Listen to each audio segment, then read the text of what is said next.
IAS, IPS உள்ளிட்ட குடிமை பணிகளுக்கான UPSC தேர்வு முடிவுகள் வெளியீடு. நாடு முழுவதும் 958 பேர் தேர்ச்சி பெற்றதாக அறிவிப்பு.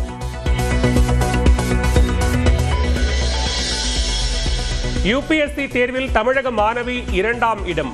தமிழ்நாட்டில் பயிற்சி துணை ஆட்சியராக பணியாற்றும் நிலையில் தேசிய அளவில் சாதனை. ரஷ்யாவிடம் எண்ணெய் வாங்க அமெரிக்கா நமக்கு அனுமதி தருவதா என மத்திய அரசுக்கு முதலமைச்சர் மு க ஸ்டாலின் கேள்வி. இந்தியாவுக்கு விருந்தினராக வந்து சென்ற ஈரான் கப்பல் மூழ்கடிக்கப்பட்டதில் இந்தியா அமைதி காப்பதற்கும் கண்டனம். கர்நாடகாவில் 16 வயதுக்கு உட்பட்டவர்கள் சமூக வலைதளங்களை பயன்படுத்த தடை. சட்டப்பேரவையில் பட்ஜெட் தொடரில் முதலமைச்சர் சித்தராமையா அறிவிப்பு. ஆந்திராவில் 13 வயதுக்குட்பட்ட சிறார் சமூக வலைதளங்களை பயன்படுத்த தடை விதிக்க பரிசீலனை. முதலமைச்சர் சந்திரபாபு நாயுடு அறிவிப்பு. சென்னையில் பாஜக தேசிய அமைப்பு பொதுச் செயலாளர் BL சந்தோஷ் முக்கிய ஆலோசனை. ஏப்ரல் 15க்கு பிறகு தேர்தல் வேலைகளை பார்க்க அவசியம் இல்லை என பேசியதாக தகவல். தமிழ்நாட்டின் அடுத்த 5 ஆண்டு வளர்ச்சிக்கான 14 அறிவிப்புகளை வெளியிட்ட முதலமைச்சர். ஸ்டாலின் ஸ்டேட்மெண்ட் என்ற பெயரில் வாக்குறுதிகள் வெளியீடு. 2030க்குள் கிராம பகுதிகளில் 5 லட்சம் வீடுகள், நகர்ப்பகுதிகளில் 2 லட்சம் வீடுகள் கட்டப்படும். அனைத்து அரசு உதவி பெறும் பள்ளிகளிலும் 100% ஸ்மார்ட் வகுப்பறைகள் உருவாக்கப்படும் என முதலமைச்சர் அறிவிப்பு. அனைத்து அரசு மற்றும் அரசு உதவி பெறக்கூடிய பள்ளிகளையும் 2030க்குள்ள 100 விழுக்காடு ஸ்மார்ட் கிளாஸ் ரூம் அமைக்கப்படும். 2030க்குள் சிறு குறு தொழில் துறையில் நாட்டிலேயே முதலிடம் பெற இலக்கு. 2030க்குள் 50 லட்சம் புதிய வேலை வாய்ப்புகளை உருவாக்குவதே இலக்கு என்றும் முதலமைச்சர் உறுதி. இந்தியாவினுடைய பொருளாதார வல்லரசாக இருக்கிறது. அதற்கு எங்க இலக்கு 18 லட்சம் கோடி ரூபாய் முதலீடு, 50 லட்சம் இளைஞர்களுக்கு வேலை வாய்ப்புகள். தேவைப்படும் அனைவருக்கும் மருத்துவ காப்பீடு கிடைக்க நடவடிக்கை எடுக்கப்படும் என முதலமைச்சர் உறுதி. வீட்டுமனை இல்லாத ஆதிதிராவிட மக்களுக்கு வீட்டுமனை பட்டா வழங்கப்படும் என அறிவிப்பு. 2030ஆம் ஆண்டிற்குள்ள வீட்டு மனையற்ற ஒவ்வொரு ஆதிதிராவிடர் மற்றும் பழங்குடியினர் குடும்பத்திற்கு வீட்டுமனை பட்டா வழங்கிட படிப்படியாக நடவடிக்கை எடுக்கப்படும். அனைத்து மாநிலங்களும் சுயாட்சி பெற வேண்டும் என முதலமைச்சர் சூளுரை. தேர்தலில் மீண்டும் திமுக தான் வெற்றி பெறும் என திட்டவட்டம். நாங்க தான் மீண்டும் வருவோம், நாங்க தான் மீண்டும் வெல்வோம், மீண்டும் மீண்டும் வெல்வோம். தமிழ்நாட்டின் இந்த வளர்ச்சி பயணத்தில் ஒருவரையும் பின்தங்க விடமாட்டோம். வெல்வோம் ஒன்றாக.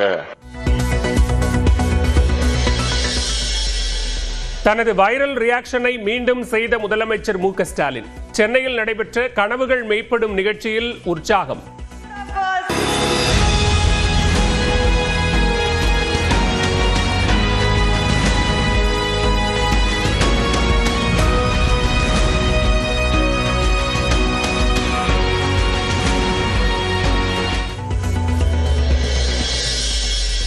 மாநிலங்களவை தேர்தலில் திமுக, அதிமுக, காங்கிரஸ், தேமுதிக, பாமக வேட்பாளர்களின் வேட்பு மனுக்கள் ஏற்பு. பாமக நிறுவனர் ராமதாசின் உதவியாளர் சுவாமிநாதனின் மனு நிராகரிப்பு. அதிமுக, பாஜக தொகுதி பங்கீடு இறுதியாகாததால் பாமகவிற்கான தொகுதிகளை ஒதுக்குவதில் தாமதம் என தகவல். 30 தொகுதிகளின் பட்டியலை EPS-இடம் அன்புமணி தரப்பு வழங்கியுள்ளதாகவும் தகவல். மாநிலங்களவை தேர்தலில் போட்டியிட மனு தாக்கல் செய்த பாமக நிறுவனர் ராமதாஸ் உதவியாளர் மீது தாக்குதல் நடந்ததாக புகார். அன்புமணி தரப்பினர் தன்னை தாக்கியதாக சுவாமிநாதன் குற்றச்சாட்டு.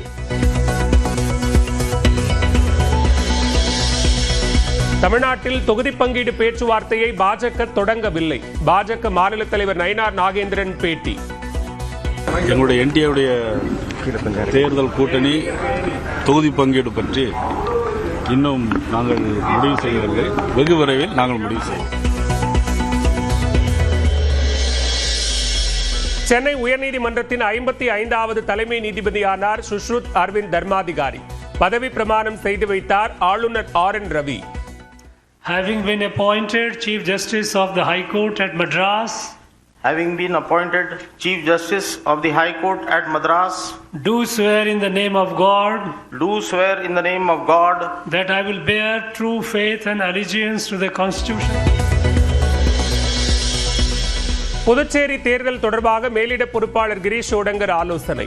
20 தொகுதிகளில் போட்டியிட வேண்டும் என நிர்வாகிகள் வலியுறுத்தியதாக தகவல்.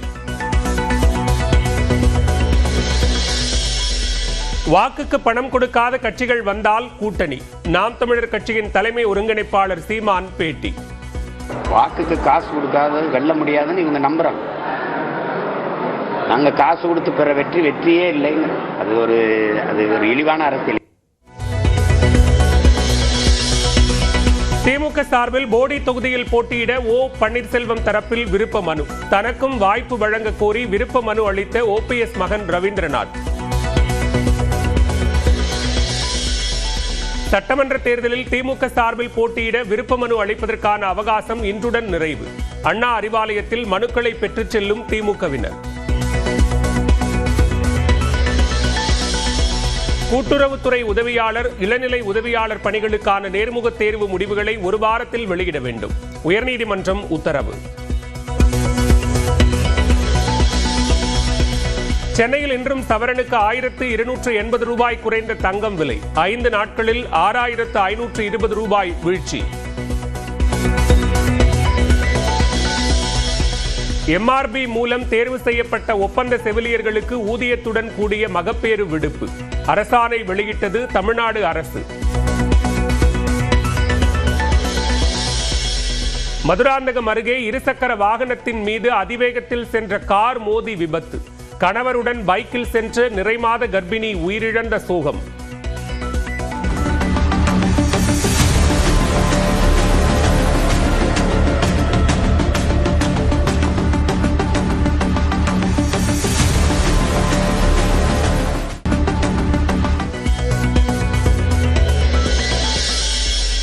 கொடைக்கானல் ஏரியை சூழ்ந்திருந்த பனிமூட்டம். சூரிய ஒளி பட்டதும் பனிமூட்டம் விலகிய ரம்யமான காட்சி.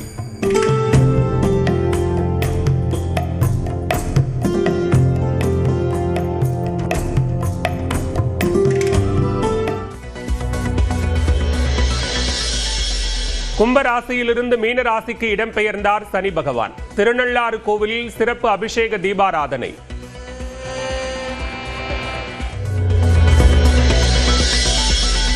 சனிப்பெயர்ச்சியையொட்டி திருநள்ளாறு கோயிலில் அலைமோதும் பக்தர்கள் கூட்டம். நலன் குளத்தில் நீராடி சனி பகவானை வழிபட்டனர்.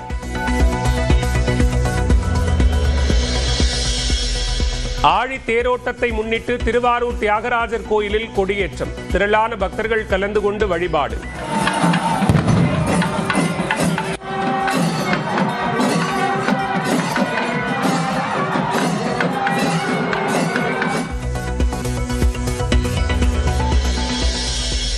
கோடநாடு வழக்கை இன்னும் முடிக்காதது ஏன்? CBCID-யிடம் மாவட்ட நீதிபதி முரளிதரன் கேள்வி. சிவகங்கை மாவட்டத்தில் நடைபெற்ற மற்றொரு அரிவாள் வெட்டு சம்பவம். வாகனத்தை இடித்ததை தட்டி கேட்டதால் தாக்குதல்.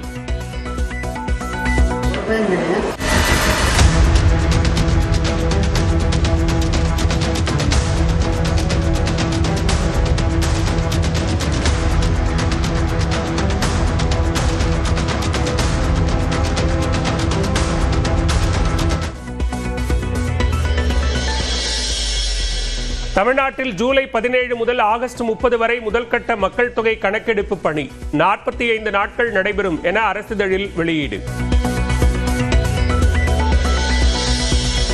தமிழகத்தில் சீமை கருவேல மரங்களை அகற்ற கோரி மதிமுக பொதுச் செயலாளர் வைகோ உள்ளிட்டோர் தாக்கல் செய்த வழக்குகள்.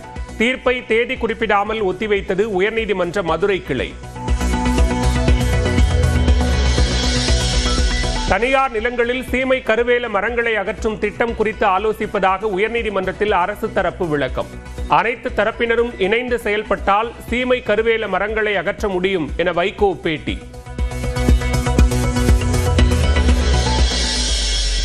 மூன்றாவது குழந்தை பெற்றுக்கொண்டால் 25,000 ஊக்கத்தொகை, 5 ஆண்டுகளுக்கு மாதம் 1000 ரூபாய். 18 வயது வரை இலவச கல்வி என்றும் ஆந்திர முதலமைச்சர் சந்திரபாபு நாயுடு அறிவிப்பு. விரைவில் புதிய கட்சி தொடங்க போகிறேன். தெலங்கானா முன்னாள் முதலமைச்சர் சந்திரசேகர ராவின் மகள் கவிதா அறிவிப்பு.